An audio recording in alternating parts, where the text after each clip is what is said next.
ওঙ্কার মন্ত্র মহামিলনের মন্ত্র। প্রণব মন্ত্র সর্বমন্ত্রের পরিপূর্ণ সমন্বয়ের মন্ত্র।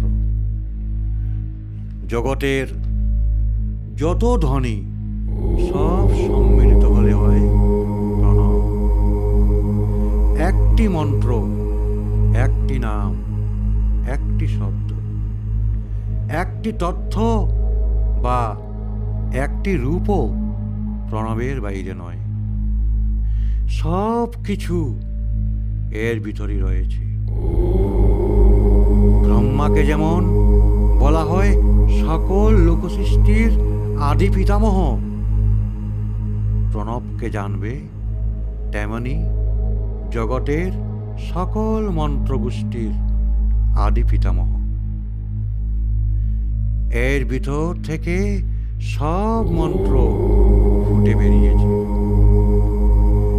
এর ভিতর থেকেই সব তথ্যের বিকাশ ঘটেছে।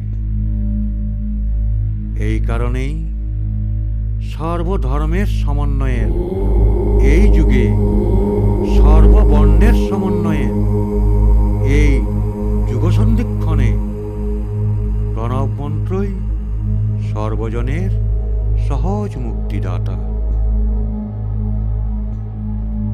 ভগবানকে অঙ্কাররূপী বলে সর্বক্ষণ মনন করবে। অঙ্কার মূর্তিতে তিনি ব্রহ্মাণ্ডের প্রত্যেকটি বস্তুতে, প্রত্যেকটি ধ্বনিতে, প্রত্যেকটি তথ্যে বিরাজমান আছেন। পুনঃ পুনঃ মননের দ্বারা এই বিশ্বাসকে একেবারে জাগ্রত, জ্বলন্ত, স্ফুরন্ত করে তুলবে। মনে মনে জানবে ওঙ্কার রূপ স্মরণের ধারা স্মৃতিশক্তির সার্থকতা। অবিরাম অফুরন্ত ওঙ্কার রূপ দর্শনের দ্বারাই দৃষ্টিশক্তির সার্থকতা।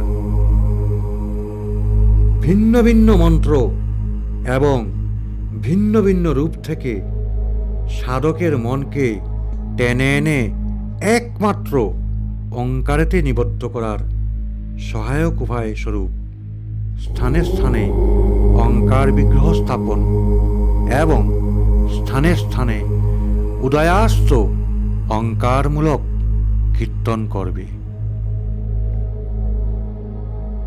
ওঙ্কার মন্ত্র সর্বমন্ত্রের প্রাণ স্বরূপ, সর্বমন্ত্রের সমাহার স্বরূপ।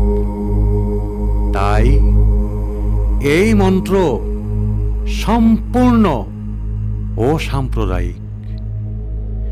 এতে ধর্মের দিক দিয়েও তোমাদের মধ্যে এক অত্যাশ্চর্য ঐক্যের সৃষ্টি হবে।